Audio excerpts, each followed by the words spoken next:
విశాఖ భీమిలి దాకమర దగ్గర అనుమానాస్పదంగా ఓ మహిళ అయితే కాల్చి చంపబడింది. అయితే ఎందుకు చంపబడిందని చెప్పి నిన్న పోలీసులు ఆరా తీయడంతో తాలూకాలో మిస్సింగ్ కేసు నమోదైంది. వాళ్ళ అబ్బాయి పోలీస్ స్టేషన్ ఆశ్రయించడంతో ఈ ఉదంతం బయటకు వచ్చింది. మనతో పాటు వాళ్ళ అబ్బాయి ఉన్నాడు. అమ్మ అసలు ఎప్పుడు జరిగింది? మీకు ఎలా తెలిసింది ఇది? మేము 8కి 9 కల్లా బయటికి వెళ్ళింది ఇంటి నుంచి. నిన్న 9 తర్వాత ఎన్నిసార్లు కాల్ చేసినా లిఫ్ట్ చేయట్లే. ఇంకా రే కానూరి వెంకటలక్ష్మి. నిన్న సాయంత్రం వెళ్ళి పోలీస్ స్టేషన్కి కంప్లైంట్ ఇచ్చాం. మా బాబాయ్ అన్నయ్య వెళ్ళి అక్కడ మిస్సింగ్ కేసు అని వెళ్తే అక్కడ ఫోటో చూపించారు. ఈ ఫోటో ఇది మీ మమ్మీ అయినా మిస్సింగ్ అయ్యారని భీమిలీలో. మా అన్నీ స్పెట్స్ చూశాడు. స్పెట్స్ మా ఆవనే ఇంటికి వచ్చారు పోలీసులు నాతో ఇంటికి అన్నీతోని. వచ్చిన తర్వాత ఏమో మా అమ్మవే అని నేను చూశాను. స్పెట్స్ చూసావన్నీ మా అమ్మని కన్ఫర్మ్ అయింది. ఎప్పుడు వెళ్ళారు? మీ అమ్మగారు ఆఖరిసారిగా ఎప్పుడు మాట్లాడింది? 10:30కి. 10:30 తెల్లవారా? నైట్. మీకు ఎప్పుడు తెలిసింది? నిన్న తెల్లవారు తెలిసిందా? నిన్న సాయంత్రం 7:30 అలా. 7:30 తెలిసింది. సరే చెప్పండి, మీరు అమ్మాయి ఏం పేరు? వెంకటలక్ష్మి.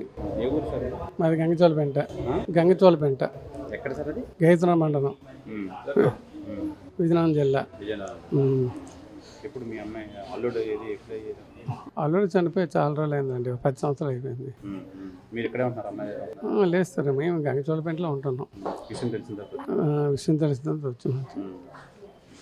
ఏమంటారు ఇప్పుడు మన వాళ్ళిద్దరు ఏమన్నారంటే, తాతయ్య అమ్మకు ఫోన్ చేస్తే నైట్ వెళ్ళింది, ఫోన్ చేస్తే మరి ఎత్తలేదు, ఏంటంటే గాబరా ఉందంటే రా అంటే నేను ఈ టైంలో రాలేనురా అని సార్. అంతే, తెల్లవారు వచ్చాను. నాకైతే ఏం చెప్పలేదండి, ఎవరిని కలవలేదు కదా, నేను తెల్లవారు వచ్చాను. నేనైతే ఎవరిని కలవలేదు. ఏమవుతారండి మీరేమవుతారు? నాకు చనిపోయిన ఆవిడ కూతురు అవుతుందండి. ఏంటి అదే రాత్రి మా అబ్బాయిని మా కోళ్ళు వీళ్ళు ముగ్గురు కలిపి వెళ్ళారండి.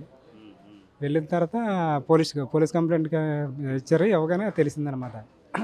తెలియడం వల్ల అప్పుడు ఆ వార్తను మాకు తెలిసింది. నేను రాత్రి 9ంటికి వెళ్ళి వచ్చానండి ఇంటికి. వచ్చిన తర్వాత తెలిసిందండి అంతే, ఇలా జరిగింది. అప్పుడు మా అన్నయ్యకి ఫోన్ చేశాను. ఫోన్ చేస్తే అతను కూడా